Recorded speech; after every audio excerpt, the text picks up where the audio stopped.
Are we live here, Andrew? Hi, everybody. I'm Greg Kessel. I'm a barley grower out of western North Dakota. I'm the chairman of the North Dakota Barley Council, as well as I'm the chairman of the National Barley Growers Association. I was asked to sit here and talk about the state of the barley world right now, and then we're going to talk a little bit about some regenerative ag and how I view that, or how we view that here in North Dakota from that standpoint. Those of you that are out there listening, I very much encourage you to interact, and I can answer questions and we can get to specifics if needed be. With that being said, we'll talk a little bit about the barley world today. Those of you that are brewers out there, you're obviously feeling a little bit of the pain from increase in your malt prices, and you're probably hearing from your maltsters that there's some problems out in the malt world as far as not only supply but maybe some quality issues and stuff that are coming in. That has been very much the case throughout the barley growing regions, i.e. Idaho, Montana, North Dakota, Wyoming, throughout. There was a lot of trouble this past year. With that being said, supplies are in there. The folks are making adjustments to that. What led up to some of this is, for a lack of better terms, what has taken place in the world.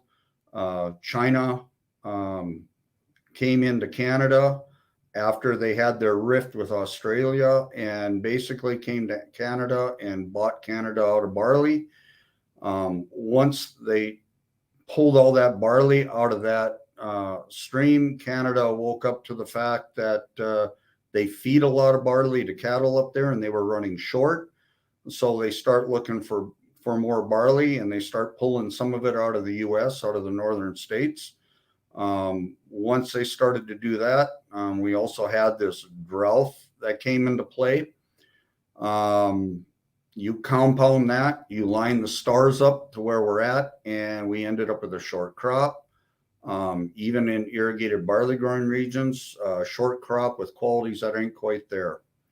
A lot of disruptions in the market. Barley is, or at least barley that is for malt, is about 90% contracted.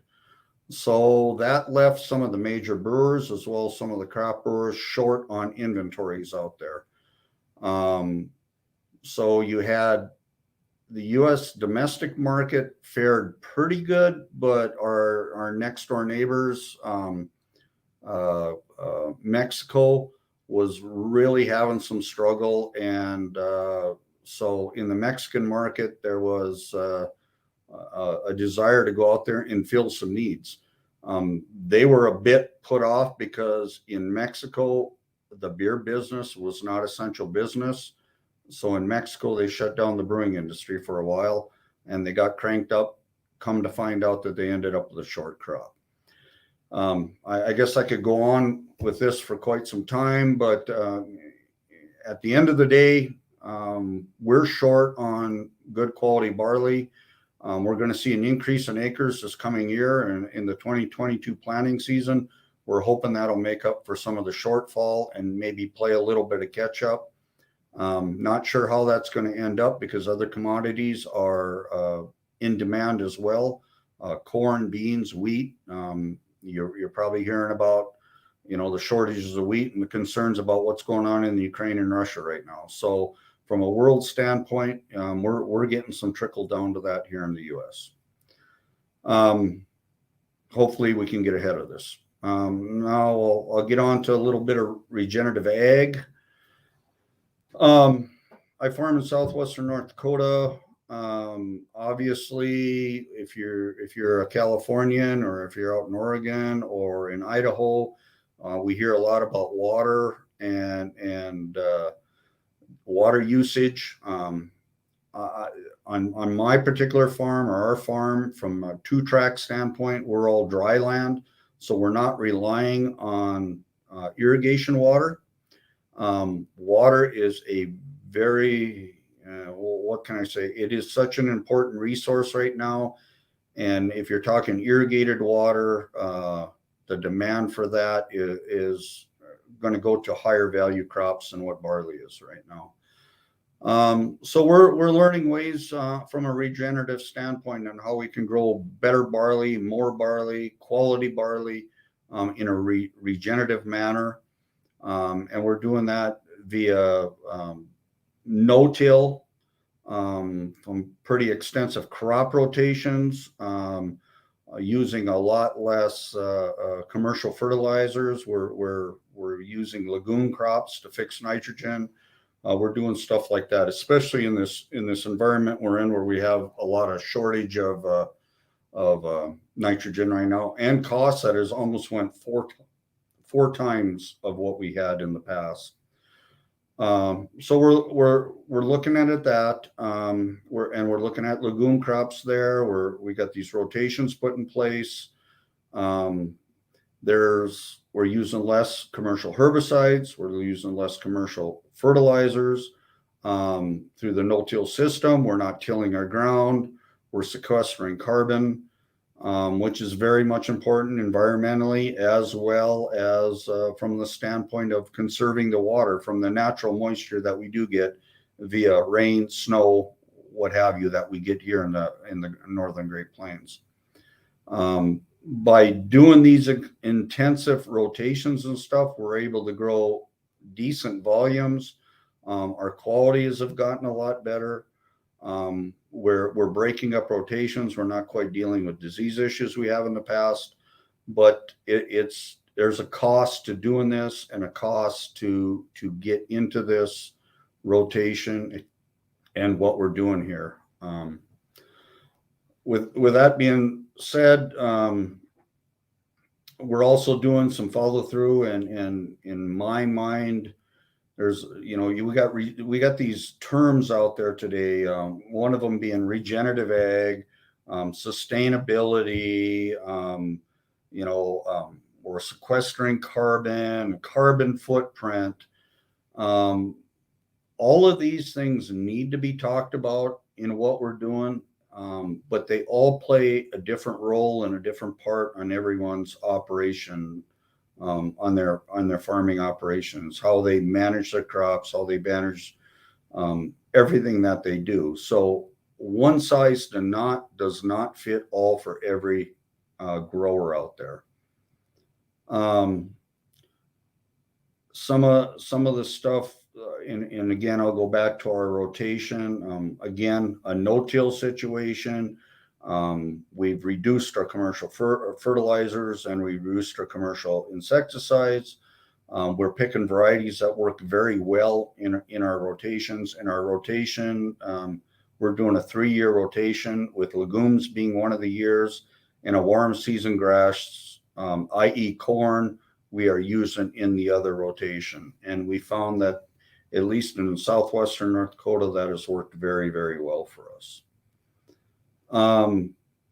We're getting the qualities we want. And the other thing that we're finding out is, as we do this, and with the varieties we're working on, there's a terminology out there that maybe some of you guys have heard. You heard it in the wine industry or something.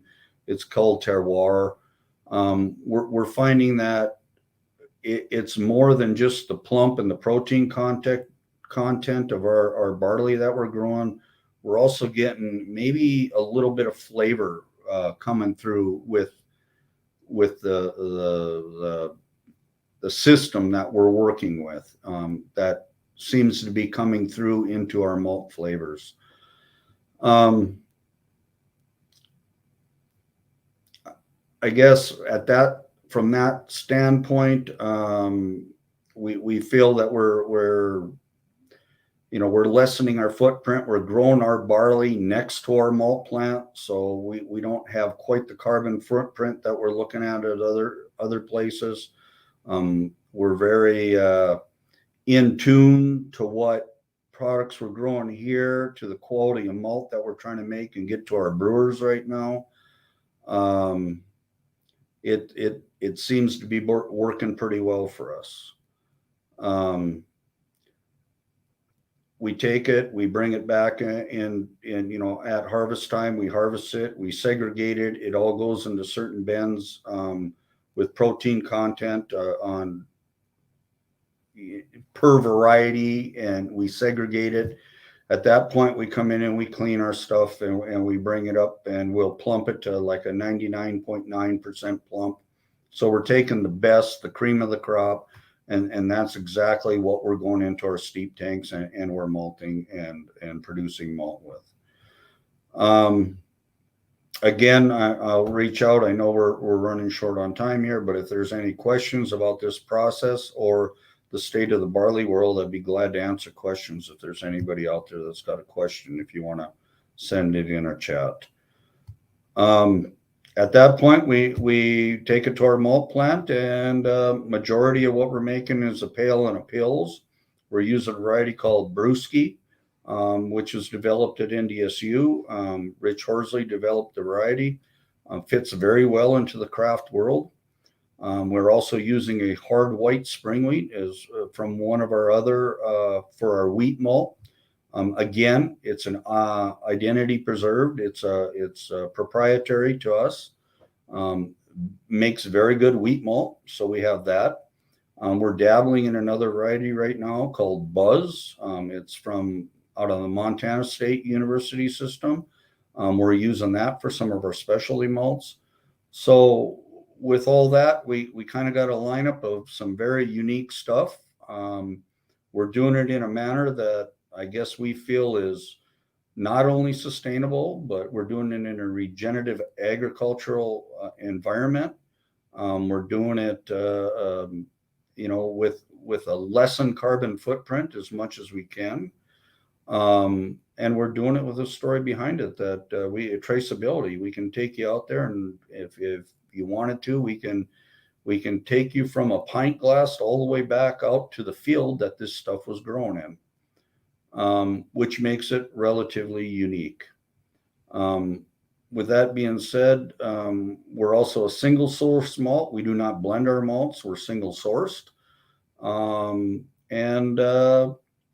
You know, that is kind of unique from the standpoint that if you're making a certain kind of beer, you're getting that consistency. You're not getting a blended malt. You're getting them flavors that are coming out of it that are very much unique. And those brewers that are doing that are very, very pleased with the outcome of what we're trying to accomplish here. We also look at it that if our brewers aren't successful, we're not successful. So brewer success is very much our success. So we're always asking what we can and can't do, or should or shouldn't do for them, to hopefully make their businesses a bigger success as well. And we're finding that out that it's probably working pretty well. I mean, we're from Florida to California for a small craft facility. We're pretty pleased with the outcomes of a lot of what we're doing here. With that, you know, from a barley standpoint, from all the growers in the U.S., we appreciate all you brewers are doing out there with everything, and we want to thank you for buying U.S. product. And I guess one of the big things we say at the National Barley Growers is, you know, no barley, no beer, and get to know your grower and get to know your maltster. And I think we're all in this together, one kind of big happy family. So with that, I see I'm about running out of time. I thank you for listening in, and if there's any other questions, reach out to us. Thanks.